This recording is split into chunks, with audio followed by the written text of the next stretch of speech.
Welcome to your deep dive. Wow, you guys really went all in on this one. Linda McMahon and her plans for education reform. We've got articles, news clips, you even sent us some expert analyses. It seems like you're really trying to get to the bottom of this whole thing, and we are here to help you do just that. You even included SWOT analyses. That's strengths, weaknesses, opportunities, and threats. And get this, of completely dismantling the Department of Education. That's a pretty big idea to just throw out there, don't you think? It is, for sure. So let's break down what we've got here. What exactly is Linda McMahon's vision for education? What are the arguments for and against her approach? And of course, the big question, what could all of this mean for you? Okay, so first, maybe we should give a little background on Linda McMahon herself, right? I mean, you guys sent sources that cover everything from her time leading the WWE to her stint in the Small Business Administration. You even included stuff about her time on the Connecticut Board of Education. She's done a lot. She has, but that's also where a lot of the debate starts, right? Like, you included a YouTube video, and in it, these education experts, they're really questioning if her business background is enough to qualify her to lead something as huge and complex as the U.S. education system. They seem especially worried about how this might impact things like special education and students from vulnerable communities. Yeah, and you know what's interesting? A lot of those same concerns come up in the SWOT analyses you sent. I mean, some folks, they see some potential pluses in giving states more control over education. Like maybe we could see things tailored more to local needs, maybe more innovation. But on the flip side, there's some big worries about things like existing inequalities getting even worse. Like what about funding? Right, because Linda McMahon has said the U.S. has spent like, what, $1 trillion on education since 1980? And her argument is that we're not really seeing the results we should be. Yeah, but one expert, I think is in another YouTube video, he was pointing out that if we just shift all the funding over to the states, it could actually leave schools in poorer areas with even less than they have now. So we've got this whole debate about whether her business background is even a good fit for education. And then on top of that, we have these potential downsides like funding disparities. It gets pretty complicated. It really does. And then there's this whole other layer. What happens to these big federal programs if the Department of Education just disappears? I'm talking about programs like Title I and IDEA, the Individuals with Disabilities Education Act. Right, those programs that are designed to make sure disadvantaged students and students with disabilities get the support they need. Exactly. And some folks are really worried that if states start calling all the shots, those protections could just vanish. It sounds like a lot of people are worried about losing those federal safety nets. But, it's pretty clear from everything you sent that Linda McMahon is not backing down. And it seems like a big part of her vision is this whole idea of school choice. You included a lot of stuff about how she's a big supporter of voucher programs, giving parents more say in where their kids go to school. And that really ties into this whole idea of educational freedom, which comes up again and again in the stuff you sent. This idea that parents should have the power to choose what they think is the best fit for their kids, whether it's a public school or a private school or a charter school, maybe even homeschooling. And that's where things get really interesting. I mean, you even sent a rel video that basically says the Department of Education has been a total failure for the last 40 years, and the answer is to just give everything over to the states and embrace homeschooling. Talk about shaking things up. Yeah, that's definitely one way to put it. And it makes you think about this bigger trend we're seeing, People are starting to question whether these big centralized systems can really deliver what they promise. But like you said, it also raises a whole bunch of new questions. Like, could all states, even those without a lot of resources, really support widespread homeschooling? And what about those federal programs we were just talking about, the ones designed to help disadvantaged students? It's a really thought-provoking argument, but there are definitely two sides to this coin. So what you're saying is, this isn't just a theoretical discussion about policies. It's about real-world impacts on students, families, and entire communities. Exactly. And, something else to think about is that getting rid of a federal department as big as the Department of Education, it's not as easy as just, snapping your fingers. You included some stuff that really highlights the legal and logistical hurdles involved. Think about it. You've got potential pushback from Congress, educators, advocacy groups. It's complicated. And to make things even more complicated, you included some news updates that are kind of throwing us a curveball. On the one hand, you've got a White House official saying President Trump isn't going to sign an executive order to get rid of the Department of Education, even though there are all these rumors that he might. But then, on the other hand, Linda McMahon was just confirmed as the Secretary of Education. It's like they're sending mixed signals, you know? Maybe they're starting to realize just how complicated and challenging this whole thing would be. Maybe they're thinking about different ways to achieve their goals. And that actually makes sense when you consider some of the other stuff he sent. There are reports about employees at the Department of Education being offered buyouts and incentives to resign. There's even talk of a $25,000 bonus if they leave by a certain date. It almost sounds like they're trying to dismantle it from the inside. And don't forget that leaked memo from USA Today, the one telling McMahon to shut down the department to the maximum extent permitted by law. So it seems like they're trying to see how far they can push things legally without actually going for a full dismantling. But shutting things down isn't the only option they're thinking about. Yeah. You also sent some articles talking about maybe moving certain parts of the Department of Education to other agencies, like maybe shifting student loans over to the Treasury Department or even the Small Business Administration. That was McMahon's old stomping ground, right? Can you imagine what it would take to transfer millions of student loan records to a whole other agency? The chance for errors and delays is huge. And then there's the question of whether these other agencies even have the know-how to handle something this complicated. What would it mean for borrowers and the entire student loan system? Okay, so we've got Linda McMahon leading the charge, pushing for less federal control, and really trying to shake things up. But it's clear she's facing a lot of challenges and pushback. So let's try to break down some of the key arguments in favor of her approach. What are the potential benefits that her supporters are highlighting? One of the biggest arguments is about increasing local control. Supporters of getting rid of the Department of Education say it would give states and communities more power to tailor education to their own needs and values. Their argument is that the current one-size-fits-all approach from the federal government just doesn't work because it doesn't take into account the specific problems that different communities are facing. So basically they're saying that local communities understand the needs of their own students better than the federal government. Exactly. And they also say it would encourage more innovation. By getting rid of federal regulations, states could try out different educational models and approaches. It's like they could become laboratories of innovation, finding new and better ways to teach and learn. And this idea of experimenting and finding new approaches, it really fits with that concept of educational freedom that keeps coming up in your sources, doesn't it? It definitely does. But of course, there's another side to all of this. Critics have some serious concerns about what could go wrong. We've already touched on some of them, like funding disparities and what happens to programs like Title I. Right. Title I, which gives extra funding to schools in low-income areas so they can try to even the playing field for students who are facing financial challenges. And IDEA, which guarantees a free and appropriate public education for students with disabilities. Exactly. Those are big ones. And critics are saying that if we get rid of the Department of Education, those problems could actually get even worse, especially for students in low-income communities and those with disabilities. They're worried that without the federal government keeping an eye on things, some states might focus on their own interests and forget about the needs of their most vulnerable students. And they're also worried about things like teacher quality and the curriculum, right? If there aren't any national standards, you could end up with a situation where teachers need different qualifications and the curriculum is totally different from state to state. Absolutely. Imagine you're a student who has to move from one state to another. You might have a really hard time catching up because the material is so different and the teachers teach in different ways. It could really mess up your education. It sounds like there's a lot at stake here, not just for students, but for the whole future of education in America. This isn't just a theoretical debate, it has real consequences. So what does all this mean for you, the listener? What are some of the key takeaways from this deep dive so far? Well, here are a few things to think about. Linda McMahon has a bold and controversial vision for education, and it definitely aligns with the Trump administration's goals of shrinking the federal government and promoting school choice. But she's running into a lot of opposition and obstacles. The debate over getting rid of the Department of Education is complicated. There are strong arguments on both sides.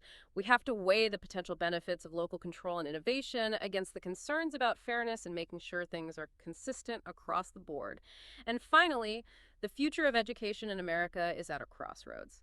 The choices we make in the next few years will have a huge impact on students, teachers, and communities all over the country. It's really important to stay informed, engaged, and involved in this conversation. And as you continue to explore this topic, here's something to think about. What are your priorities for education? What do you believe is the best way to make sure that all students have access to a quality education, one that helps them succeed in life? These are tough questions, and there are no easy answers, but they're worth thinking about. Keep those questions in mind as we continue our deep dive. All right, so we've set the stage. Linda McMahon is in charge. She wants to shake things up, and there's a whole lot of debate about her vision. But what does this actually look like, on the ground? You included some stuff about her specific policy proposals, so let's dive into those. Well, like we talked about, school choice is a big part of this. But it seems like McMahon's approach to vouchers is taking things a step further. You're right. A lot of what you sent mentions this idea of universal vouchers. So instead of being just for low-income families or kids in struggling schools, everyone could get them. It wouldn't matter how much money you make or where your kids go to school now. That's a pretty big change. I mean, usually vouchers are seen as a way to level the playing field, to give kids who are at a disadvantage more options. But making them universal, that changes the whole game. So what's the thinking behind expanding voucher programs so much? What are the arguments for and against making them available to everyone? Well, the people who support universal vouchers, they say it all comes down to empowering parents, giving families the freedom to choose the best place for their kids, whether that's a public school, a private school, a charter school, or even homeschooling. It's about having more options and tailoring education to individual needs. So the argument is that by giving parents more control, schools will have to compete with each other, and that will make things better for all students. Right. They think this competition will force schools to improve and come up with new ideas if they want to attract students. But there are definitely concerns about what could go wrong, too, right? You included a report from a think tank that says universal vouchers could actually end up hurting public schools, especially in communities that are already struggling. They're worried that if we take money away from public schools to pay for private schools, the schools that need the most help will end up with even less. Yeah, that's a real concern. And it goes back to this whole issue of fairness. Critics of universal vouchers worry that it could create a system where wealthy families can use their vouchers and then add more money to send their kids to fancy private schools, while families with less money are stuck with fewer and fewer options. And there's also the question of accountability, right? If we're using public money to pay for private schools, how do we make sure those schools are actually doing a good job and teaching what they're supposed to? That's a really important point. With public schools, there's already a system in place to make sure they're doing what they're supposed to. But with private schools, it's harder to know what's going on. So how do you balance this idea of parental choice with making sure that all students are getting a good education, no matter where they go to school? It seems like this whole debate about vouchers brings up some really fundamental questions about the purpose of public education in our society. What do you think? I totally agree. And those are questions that don't have simple answers. They're tied to our values and beliefs about the role of government, individual rights, and our responsibility to each other. It's a conversation that's been going on for a long time, and Linda McMahon's ideas have definitely brought it back to the forefront. You included this really interesting interview with a historian who says that this push for school choice and vouchers is part of a much bigger trend. He says it's about trying to shift responsibility for education away from the government and on to individuals and families. That's an interesting way to look at it. And it helps explain why this debate is so heated and emotional. It's not just about policies, it's about people's deeply held beliefs about government, education, and what kind of society we want to live in.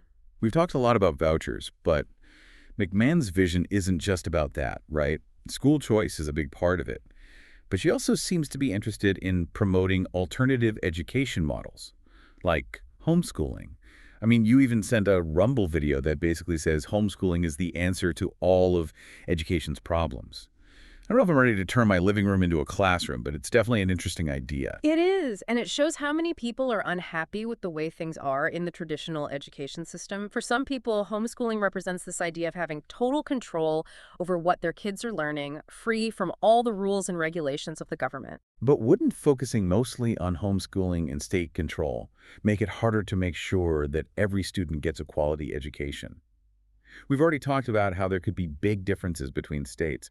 Wouldn't that problem get even worse if the federal government isn't involved at all?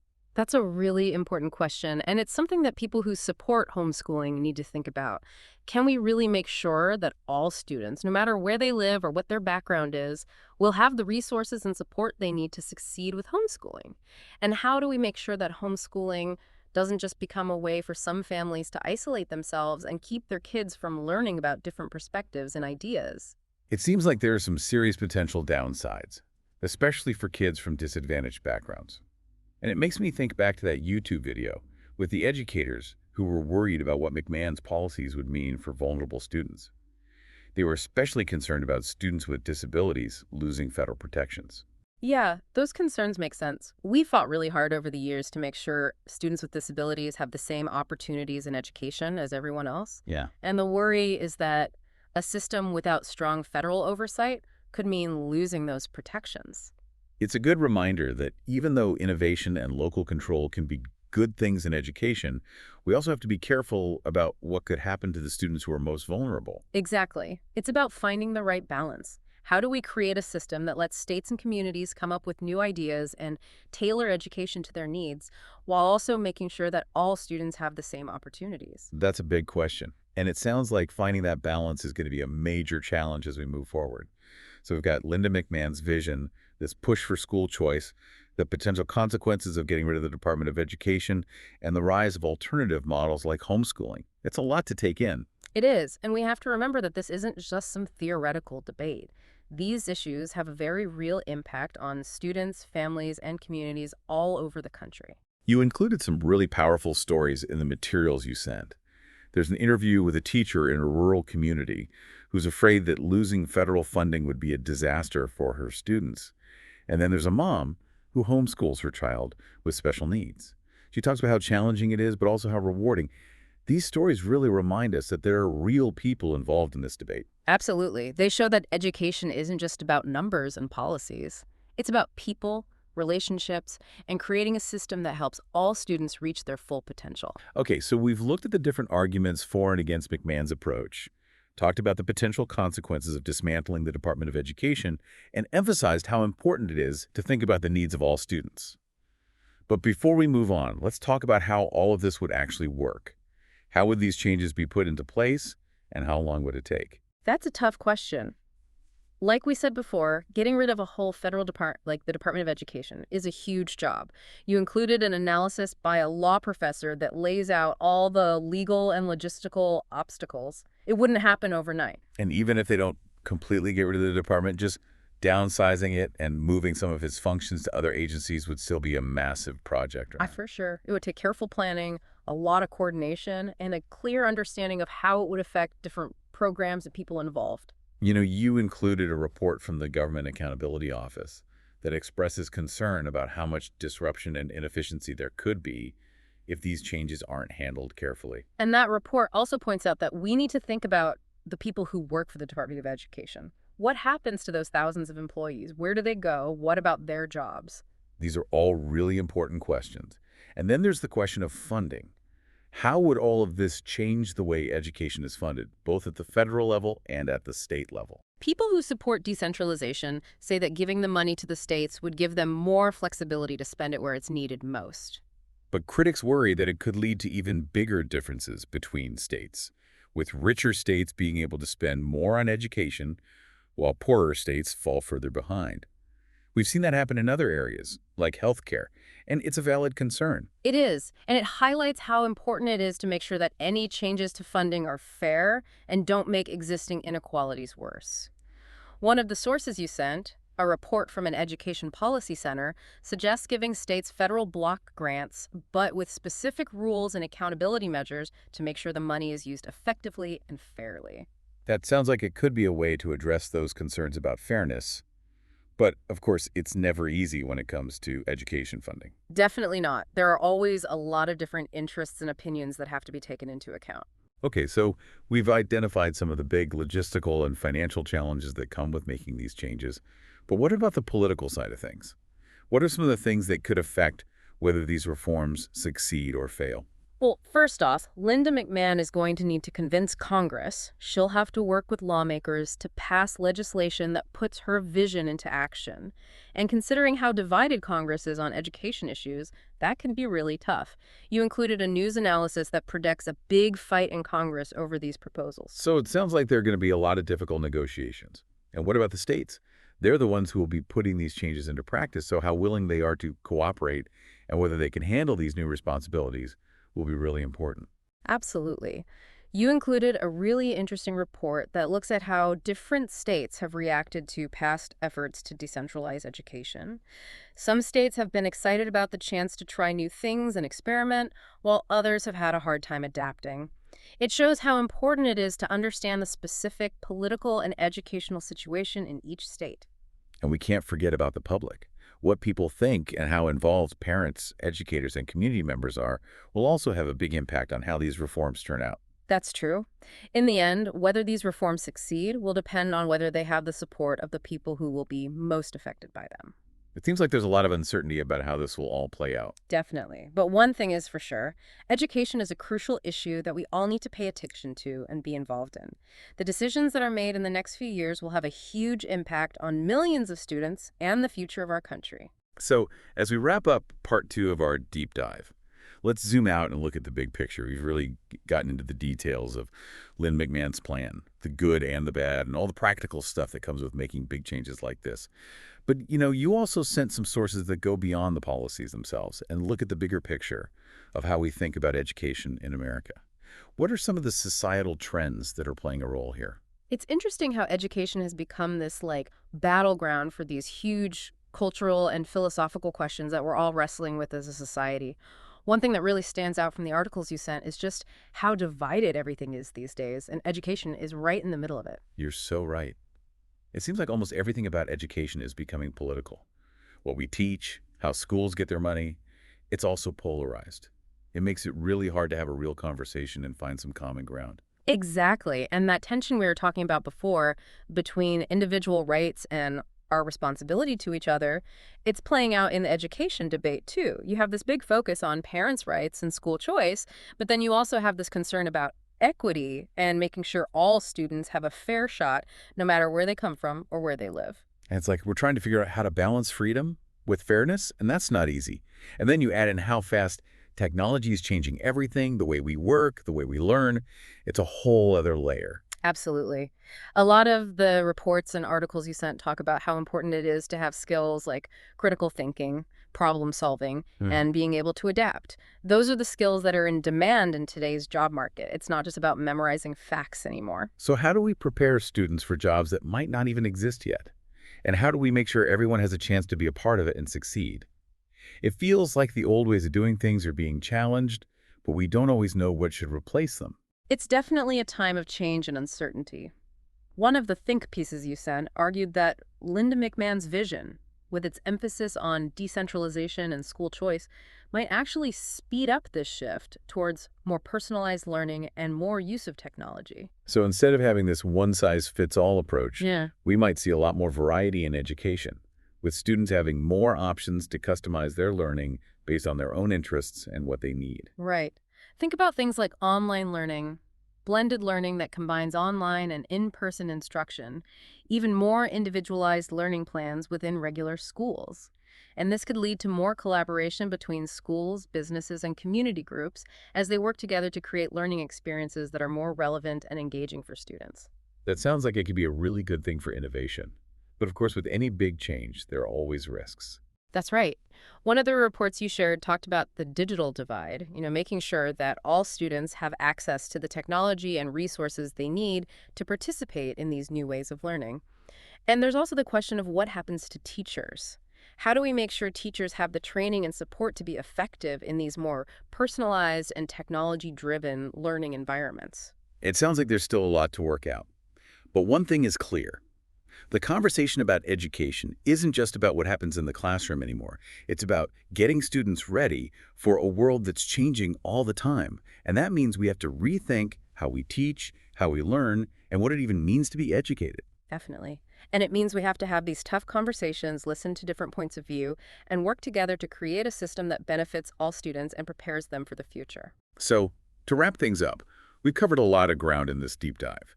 We talked about Linda McMahon's vision for education, the arguments for and against her approach, what it would actually take to put these reforms into practice, and all the bigger societal trends that are shaping this debate. And remember, this isn't the end of the conversation, it's just the beginning. What happens next will have a big impact on millions of students and the future of our country. Stay informed, stay engaged, and keep learning. Education is something we all have a role in. Keep asking those questions, keep digging deeper, and keep those sources coming. Until next time.